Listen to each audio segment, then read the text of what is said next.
Hi people, this is me Krishna અને આજ આપણે વાત કરીએ ડિપ્રેશનની.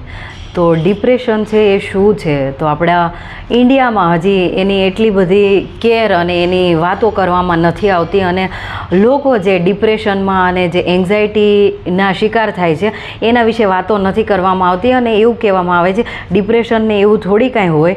પણ હું ખુદ પહેલાં મને ડિપ્રેશન એટલા માટે ફીલ થતું હતું, એના હું તમને રીઝન પછી કહી દઉં. પણ ડિપ્રેશન શું છે એ હું તમને સમજાવી દઉં. ડિપ્રેશન એટલે કે તમને હતાશા એવી ફીલ થાય, પછી આમ તમારા શરીરમાં મનમાં સુસ્તી ના રહે અને તમને કોઈ બી વસ્તુ કરવાનો કાંઈ બી તમને આનંદ ના રહે. તમે અંદરથી અને બહારથી બધી રીતે તમને મન કઈ વસ્તુમાં તમારું મન ના લાગે, તમને બેચેની જ અનુભવ્યા કરો. પછી તમને વગર વાતનું રોવાનું આવે, રડવાનું આવે. પછી નેગેટિવ જે નકારાત્મક વાતો છે એવી વાતો તમે કરો તમારી જાત માટે કે મેં તો આ કર્યું નથી, આમ નથી કર્યું, હું ફેલ છું અને મારી લાઈફમાં બધા આ ફેલિયર છે.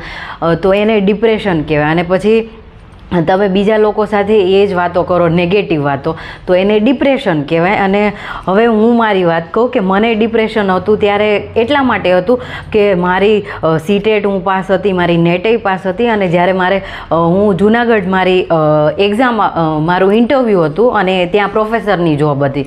તો ઇન્ટરવ્યૂ મેં ક્લિયર કરી લીધું અને ત્યાં મારું તો હજી પીએચડી કમ્પ્લીટ નથી, પણ મારી સાથે જે પીએચડીવાળા લોકો હતા તો એ લોકો 15,000 સેલેરી ઓફર કરતા હતા. તો એ જોઈને મારું મને એવું થઈ ગયું કે સિરિયસલી એટલું ભણીને મારે એટલો જ પગાર લેવાનો છે. અને એ લોકો જે પીએચડી કરેલા લોકો હતા એ પણ રેડી થઈ જતા હતા. તો પછી મને એમ થતું હતું કે હું એટલો બધો ભણવાનો મારો શું મતલબ. અને પછી એના પછી બીજું રીઝન એમ હતું કે જ્યારે જૂનની એક્ઝામ હતી નેટની, ત્યારે મેં 3 મહિના વાંચ્યું હતું ઘરે બેસી અને એને પહેલાં હું તૈયારી કરતી હતી. અને પછી મને હજી તો હું એક્ઝામ જુનાગઢથી આપીને આવી અને મારા પપ્પાએ કીધું કે કૃષ્ણા એક્ઝામ તો કેન્સલ થઈ ગઈ છે. તો ત્યાં જ મારું મન આમ મરી ગયું કે ભાઈ મેં એટલી મહેનત કરી અને મારી એક્ઝામ છે ત્યારે મારું JRF ક્લિયર થઈ જવાનું હતું, એટલા માટે કે મેં 3 મહિના વાંચ્યું હતું અને બીજું મેં કાંઈ જ કર્યું નહોતું અને ઘરે, અને આના સાક્ષી મારા મા બાપ છે. તો પછી ત્યારે મને એમ થયું કે હવે જીવનમાં મારી પાસે જીવવા માટે કાંઈ નથી અને મને ગમે એવું કાંઈ જ નથી.